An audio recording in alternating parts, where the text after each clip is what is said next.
Hello, नमस्कार, आदाब, सत श्री अकाल और अस्सलाम वालेकुम। मैं हूं मोहम्मद अहमद काज़मी, लेकर आया हूं आपका पसंदीदा कार्यक्रम आपके रूबरू। इस वक्त मिडिल ईस्ट में बहुत से वाकयात हो रहे हैं। अभी हाल ही में चीन के प्रेसिडेंट शी जिनपिंग ने सऊदी अरब का दौरा किया है और उस दौरे के साथ साथ उन्होंने जीसीसी मुल्कों के और बाकी अरब मुल्कों के सरबराहों से भी मुलाकातें की हैं। ऐसा कहा जा रहा है कि यह बहुत ही ऐतिहासिक तारीखी विजिट रही है। लेकिन उसके बीच में एक और वाकया हुआ है। जीसीसी और चाइना की जो सरबराह कॉन्फ्रेंस थी, उसमें एक जॉइंट बयान में ईरान के इस वक्त ईरान के पास जो 3 जजीरे हैं, जिनको आइलैंड कहा जाता है, वो उन पर एक सवाल फिर से खड़ा किया है। इन जजीरों पर यूएई यानी अबू धाबी अपना दावा करता रहा है, लेकिन ईरान का कहना है कि ये पर्शियन गल्फ है और ये ईरान का हिस्सा है। ये इसको भी इस सवाल को भी उठा दिया गया है चीन और जीसीसी मुल्कों की सरबराह कॉन्फ्रेंस के मौके पर। उधर ईरान ने भी काफी सख्त रिएक्शन दिया है।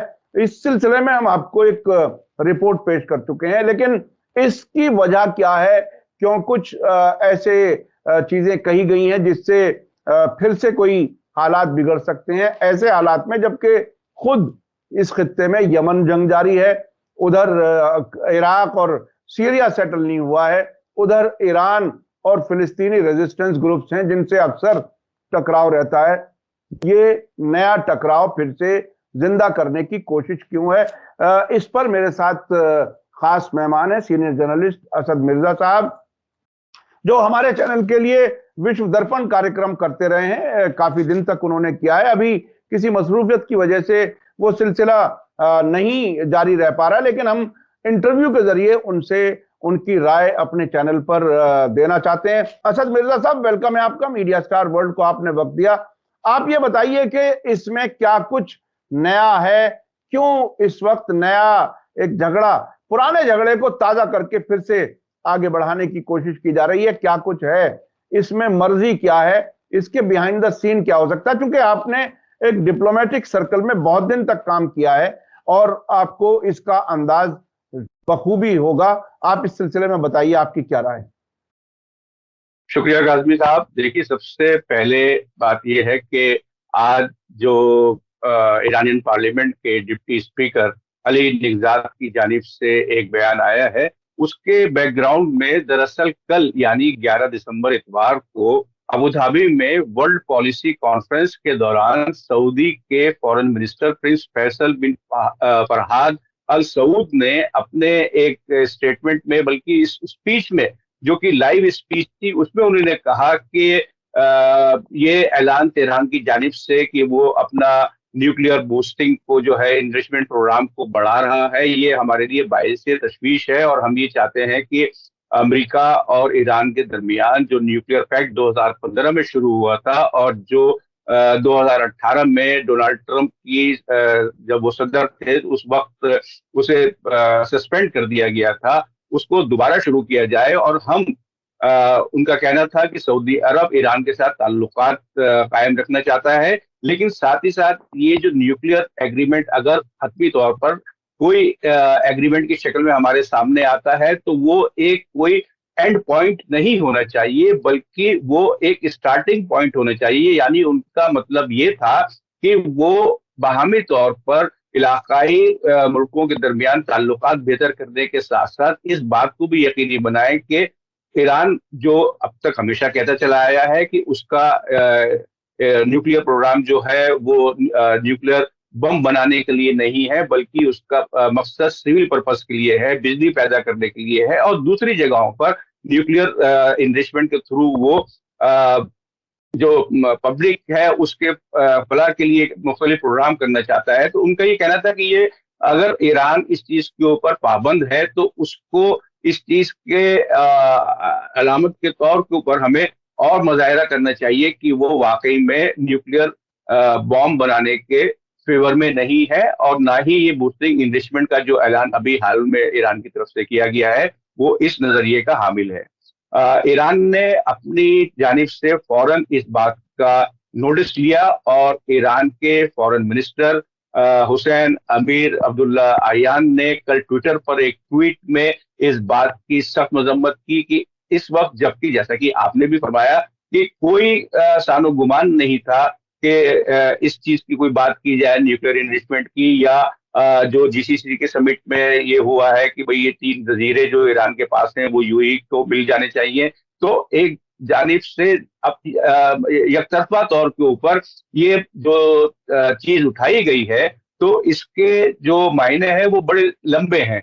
दरअसल अमेरिका के जो कठपुतली चलाने के अपने तरीके हैं, उनमें से एक ये तरीका भी शामिल है कि वो अगर कहीं पर मौजूद नहीं है तो उसके बावजूद वो कुछ ऐसी हरकतें कराता रहे मुख्तलिफ इलाकों में आलमी सतह के ऊपर, जिससे कि जो मुल्क उसके साथ थे वो उसके साथ ही रहें और दूसरे किसी कैंप में ना जाएं। तो ये जो 3 जजीरों का मामला है, जिनमें अबू मूसा, लेसर तुम्ब और ग्रेटर तुम्ब जजीरे शामिल हैं, उस पर सन 1921 तक बरतानिया का कंट्रोल था।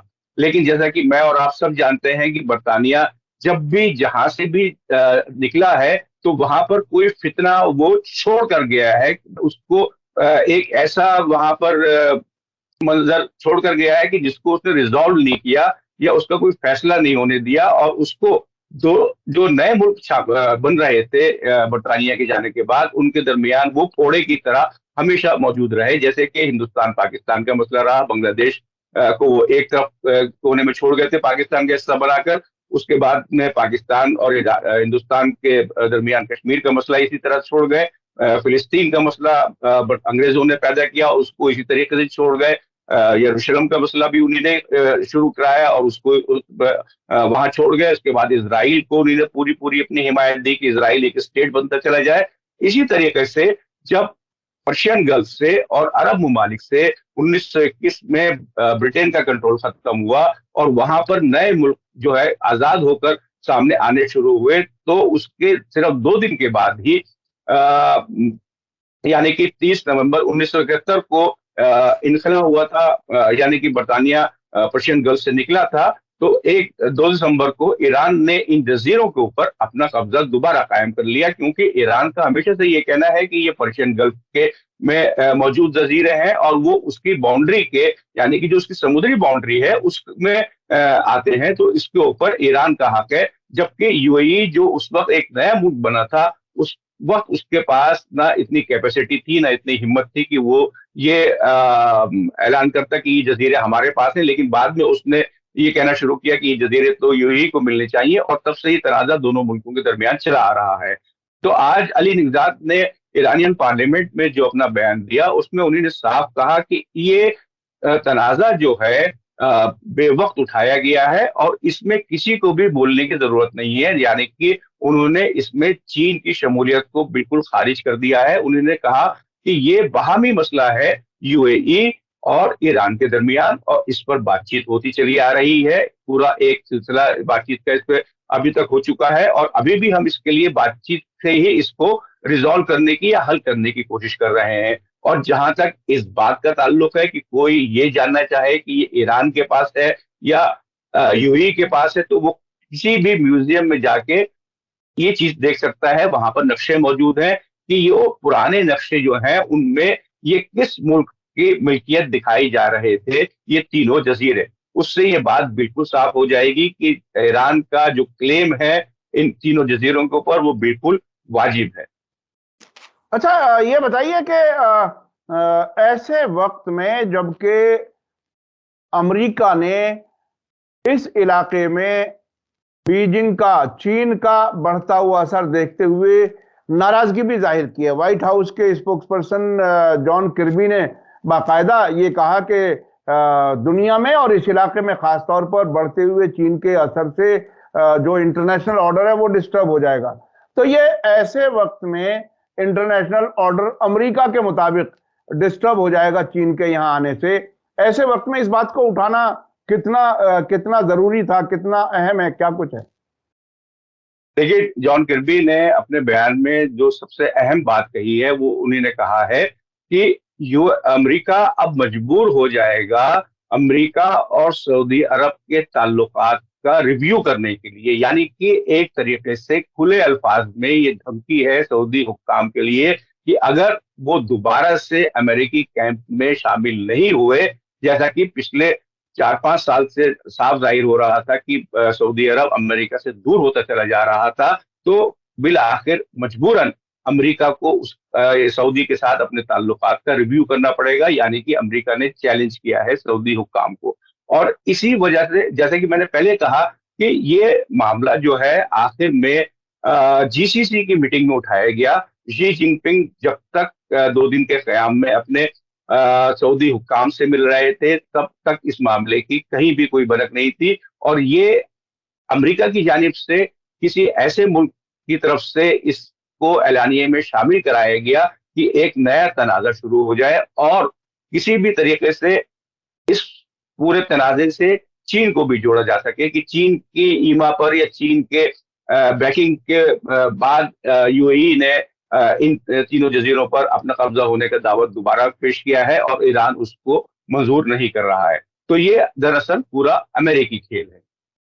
अच्छा, इससे तो ये भी महसूस हो रहा है कि ये बात अपनी जगह ठीक है कि सऊदी अरब और अमेरिका के बीच में ताल्लुकात में कुछ खटास पैदा हुई है, खासतौर पर यूक्रेन जंग के बाद, और उसके बाद में ओपेक प्लस के जरिए जो प्रोडक्शन कम करने का फैसला लिया गया। लेकिन जीसीसी जो सेक्रेटेरिएट है वो जद्दा में है, और जो लंबे अरसे से उनके ही यानी सऊदी नेशनल डिप्लोमेट्स ऐसे हैं जो जाहिर है उनका ताल्लुक अपने बराह रास्त भी सीधे होंगे। जब डिप्लोमेटिक ताल्लुकात होते हैं तो पर्सनल ताल्लुकात भी बढ़ते हैं। तो कहीं क्या कुछ ऐसे लोग हैं जो रियाद को बाईपास करके वॉशिंगटन से ऑर्डर लेकर के जद्दा में बैठे हुए जीसीसी सेक्रेटेरिएट में कुछ कर रहे हैं? देखिए, सबसे पहली बात तो ये कि अमेरिका और सऊदी अरब के दरमियान ताल्लुकात रूस यूक्रेन जंग के बाद से खराब नहीं हुए, बल्कि उससे बहुत पहले से ये ताल्लुकात खराब हो रहे थे। और खास तौर से जब से मोहम्मद बिन सलमान को वली अहद अमेरिका ने करार दिया था और उसके बाद जमाल खशोगी वाला मामला सामने आया था, उसके बाद सदर जो बाइडेन ने अपने इलेक्शन कैंपेन में मोहम्मद बिन सलमान को परिया कहा था, यानी कि एक बास कहा था जो कि बेसहारा लोगों के ऊपर हमला करके उनको जान से मार देता है। तो सबसे बड़ा जो इस वक्त सऊदी अरब और अमेरिका में जो कलीदी किरदार जिस शख्स को अदा करना था, अमेरिका उसके ही खिलाफ है। और एक दूसरी बात यह कि अभी तक सऊदी अरब हुकूमत ने या सऊदी अरब के बादशाह ने या सऊदी अरब के वली अहद ने जो बाइडेन को अमेरिकी सदर बनने पर मुबारकबाद पेश नहीं की है।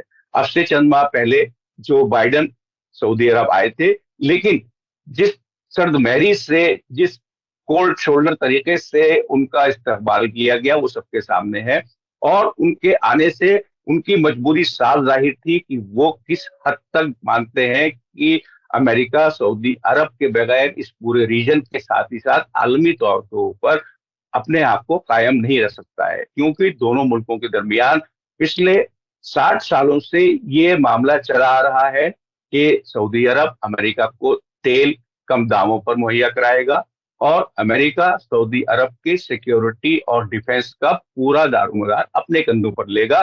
लेकिन गुज़िश्ता 10 सालों में खासतौर से जो कुछ भी रूनुमा हो रहा है, उसमें अमेरिका आहिस्ता आहिस्ता सऊदी अरब के डिफेंस में उसके साथ नहीं दे रहा है, जबकि चीन उस खला को भरने के लिए पूरी तरह तैयार है। और गुज़िश्ता 6 सालों में उसने अपनी इस मुहिम को बहुत तेज किया है।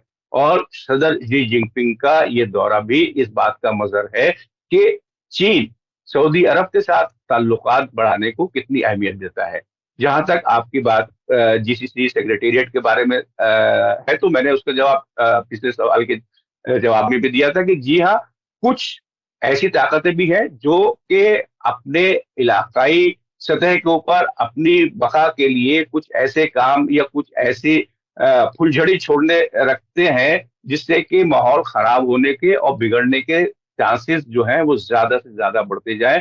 तो ऐसी कोई ना कोई हरकत हो सकती है कि लेकिन उसकी सरपरस्ती सऊदी और चीन की तरफ से भी जरूर हुई होगी, क्योंकि उनके बगैर ये एलानिये में शामिल नहीं हो सकता था। अच्छा, एक चीज और देखने वाली है कि अमेरिका बहुत बड़ा मुल्क है, बहुत बड़ी ताकत है, बहुत पैसा है, ये सारी चीजें कही जाती हैं, लेकिन ये भी हकीकत है कि वो कभी भी जब पैसे की कमी होती है तो सरकार को शट डाउन करने की बातें भी आ जाती हैं। ऐसे मुल्क का प्रेसिडेंट डोनाल्ड ट्रंप जब था तो वो उन्होंने इस हद तक कहा था कि दूध देने वाली गाय है हमारे लिए, और इस हद तक कहा था कि मैं किसी अमेरिकन से $10 जेब से नहीं निकलवा सकता, सऊदी अरब से 10 अरब डॉलर निकलवा सकता हूं। तो ऐसे मुल्क की का साथ अमेरिका के लिए इतना अहम है, यह बात सामने आ गई। तो अब क्या सऊदी अरब को चीन से दूर करने के लिए कुछ और रास्ते भी निकाल सकता है, कोई और कुछ और कर सकता है? अमेरिका क्या हो सकता है? देखिए, बिल्कुल कर सकता है, लेकिन जो अभी जैसा कि जॉन किर्बी की स्टेटमेंट्स आई हैं, और अभी तवक्को ये है कि और स्टेटमेंट्स ऐसी आ सकती हैं जो कि चीन और सऊदी अरब के दरमियान बढ़ती हुई कुर्बतों की तनकीद करे, और सऊदी अरब के ऊपर कोई ऐसा हमला करने की मतलब हमले से मेरी मुराद लफ्जी हमला करने की तैयारी हो रही हो कि वो वापस अमेरिकन कैंप में चला जाए। लेकिन यहाँ पर सबसे बड़ी बात जो हमें याद रखनी है वो ये है कि इस वक्त सऊदी हुकूमत जो है वो प्रिंस मोहम्मद बिन सलमान चला रहे हैं। उनकी अपनी एक आइडियोलॉजी है, उनका अपना एक विजन है सऊदी अरब को आगे ले जाने के लिए। और इसमें जिस हद तक वो चाहते थे कि अमेरिका उनका साथ दे, अमेरिका का मौजूदा एडमिनिस्ट्रेशन उनका साथ नहीं दे रहा है। डोनाल्ड ट्रंप एडमिनिस्ट्रेशन जरूर उनका साथ दे रहा था, जैसा कि आपने कहा कि वो सऊदी अरब अमेरिका के लिए एक दुधारी गाय के तौर पे था, जब जितना चाहे पैसा उससे निकाल ले। लेकिन अब मोहम्मद बिन सलमान के आने के बाद से ये पूरा बैलेंस जो है वो तब्दील हो गया है। मोहम्मद बिन सलमान और उनके एडवाइजर्स का कहना है कि अगर आप हमसे कुछ हासिल कर रहे हैं तो उसकी कीमत दीजिए, और उसकी भरपूर कीमत दीजिए, और उसके साथ साथ हमें दूसरी कंसेशन दीजिए, हमें वो चीजें मुहैया कराइए जो हमें चाहिए। अब मैं आपको एग्जाम्पल दूं कि जो जी जिनपिंग के सऊदी दौरे के अंदर 34 मुआहदे दोनों मुल्कों के दरमियान दस्तखत किए गए हैं। उसमें जो सबसे बड़ा मुआहदा है वो हुआवेई कंपनी ने किया है। हुआवेई कंपनी को 2019 में अमेरिका ने बैन कर दिया था कि हम हुआवेई से कोई भी टेक्नोलॉजी नहीं लेंगे। लेकिन इस वक्त इंटरनेट, 5G और दूसरे उससे मुताल्लिका टेक्नोलॉजी में हुआवेई का मुकाबला कोई भी दूसरी कंपनी आलमी सतह पे नहीं कर सकती है। तो इस तरीके से सऊदी अरब ने अमेरिका को साफ इशारा दिया है कि अगर तुम हमें कोई चीज मुहैया नहीं कराओगे तो हमारे पास चीन मौजूद है वो चीजें मुहैया कराने के लिए। उसके अलावा साथ ही साथ सऊदी अरब और दूसरे इलाकाई मुल्क जो है, जैसे कि यूएई है, यूएई ने भी अभी हाल में चीन से ड्रोन खरीदे हैं, मिसाइल्स खरीदे हैं, साउथ कोरिया से भी खरीद रहा है, क्योंकि ये सब चीजें अमेरिका इन लोगों को मुहैया नहीं करा रहा था। तो एक पूरा इनडायरेक्ट मैसेज अमेरिका को जा रहा है कि अगर तुम हमारी डिफेंस को यकीनी नहीं बना सकते हो, हमें हमारे हाल पे छोड़ोगे, तो हम अपने बचाव के लिए दूसरे मुल्कों के पास जा सकते हैं, और हम ऐसा जरूर करेंगे, और उन्होंने दिखा भी दिया है। तो ये अमेरिका के लिए एक वार्निंग या चेतावनी के तौर पर भी देखा जाना चाहिए। तो ये अमेरिका के लिए चेतावनी भी है एक तरह से, शी जिनपिंग का दौरा। तो अभी अगर कंक्लूड करते वक्त आप ये बता दें कि क्या क्या चीजें ऐसी हो सकती हैं जिसका भारत पर भी कोई असर पड़ेगा? ये जो सऊदी अरब और इन मुल्कों के साथ चीन के ताल्लुकात बढ़ेंगे तो क्या भारत पर भी कहीं कोई इसका असर होगा? पॉजिटिव होगा, नेगेटिव होगा, क्या होगा? क्योंकि अब तक अमेरिका, इजराइल, सऊदी अरब, भारत, ये एक एक लाइन में खड़े हुए थे, एक के साथ एक। लेकिन अब अगर ये थोड़ा कुछ गड़बड़ाएगा बैलेंस, तो भारत पे कोई असर पड़ेगा? नहीं, देखिए, अभी ऐसे इम्कान नजर नहीं आ रहे हैं कि इसका बराह रास्त कोई असर भारत पर पड़ेगा, क्योंकि भारत ने भी गुज़िश्ता 1 साल के अंदर अपनी इंडिपेंडेंट या आजाद फॉरेन पॉलिसी का मुजाहरा कई बार किया है। और अमेरिका के लाख चाहने के बावजूद उसने रूस यूक्रेन जंग के लिए रूस की तनकीद अभी तक नहीं की है। उसके साथ ही साथ अमेरिका ने बड़े जोर शोर के साथ क्वाड का ऐलान किया था, लेकिन उसमें हिंदुस्तान शामिल जरूर है, लेकिन वो उतनी गर्मजोशी से शामिल नहीं है जितना कि अमेरिका उसको चाह रहा था। और जहां तक ताल्लुक भारत का सऊदी अरब से या चीन से है, तो ये ताल्लुक ज्यादातर कमर्शियल बेसिस के ऊपर है, और इसमें हिंदुस्तान दोनों मुल्कों के साथ चलेगा, क्योंकि उसको वो चीजें अमेरिका से नहीं मिल रही थी जिस तरह से सऊदी अरब को नहीं मिल रही थी। उसी तरीके से भारत को भी ऐसे बहुत से हथियार हैं जो अमेरिका देने को तैयार नहीं था। उसके साथ ही साथ अमेरिका भारत को टेक्नोलॉजी ट्रांसफर करने के लिए भी तैयार नहीं था इन हथियारों से मुताल्लिक, और साथ ही साथ जो दूसरी टेक्नोलॉजी हिंदुस्तान को या भारत को चाहिए वो भी अमेरिका नहीं दे रहा था। तो एक तरीके से आप ये समझ सकते हैं कि जो भी मुल्क अब तक अमेरिका के रहमो करम पे थे किसी भी चीज को हासिल करने के लिए, अब उनको चीन ने एक दूसरा रास्ता दिखा दिया है, और भारत क्या, सऊदी अरब क्या, दूसरे मुल्क भी इसकी इस रहनुमाई को आगे लेके जाएंगे, और बहुत जल्द हमें ये देखने को मिल सकता है कि ज्यादा से ज्यादा मुल्कों के साथ चीन का ताल्लुक जो है वो खासतौर से कमर्शियल ताल्लुक और डिफेंस के एरियाज में बहुत बढ़ता चला जा रहा है। और उसमें सबसे अहम ताल्लुक जो है आज के जमाने में है वो है इंफॉर्मेशन टेक्नोलॉजी या आर्टिफिशियल इंटेलिजेंस का। इसमें भी चीन उनके साथ कंधे से कंधा मिलाकर इश्तराक करने की पेशकश कर चुका है और उसका मुजाहरा भी कर चुका है।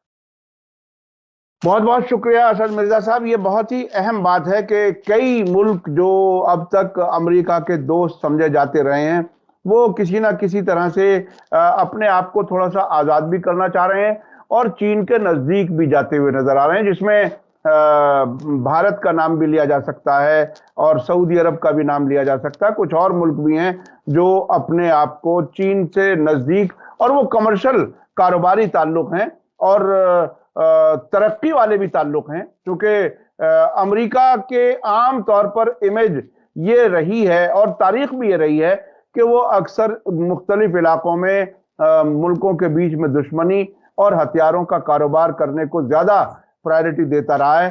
तरक्की को उसने उतनी प्रायोरिटी नहीं दी। अगर कंपेयर किया जाए तो अमेरिका के जो एलाइज हैं उन मुल्कों की उतनी तरक्की बज़ाहिर नजर नहीं आती जितनी चीन के साथ या दूसरे मुल्कों के साथ ताल्लुकात वाले मुल्कों की है।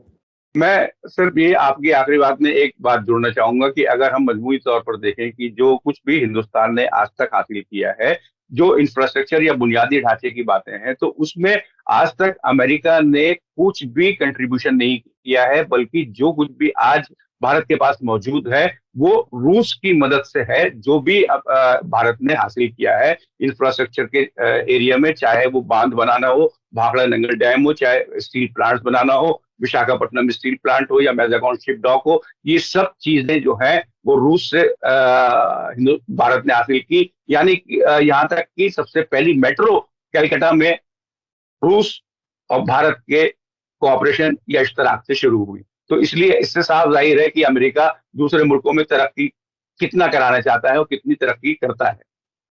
ये मैं एक बात और भी साथ साथ इसमें ऐड कर दूं कि एक सीनियर ईरानी जर्नलिस्ट ने मुझसे एक बार कहा कि जिस जिस मुल्क में, जो असद मिर्जा साहब कह रहे हैं कि जिस जिस मुल्क में अमेरिका का इन्फ्लुएंस था वहां इंफ्रास्ट्रक्चर की जो तरक्की होनी चाहिए थी वो नहीं हुई। वो भारत की तरक्की को अप्रिशिएट करते थे और वो भारत में, यहाँ बाकायदा दिल्ली में ब्यूरो चीफ थे ईरान रेडियो टेलीविजन के, और उन्होंने इस बात को कहा कि भारत ने जो इंफ्रास्ट्रक्चर बनाया वो सोवियत यूनियन के साथ होने की वजह से उनके जेर असर जो मुल्क रहे हैं उनमें ज्यादा तरक्की हुई है।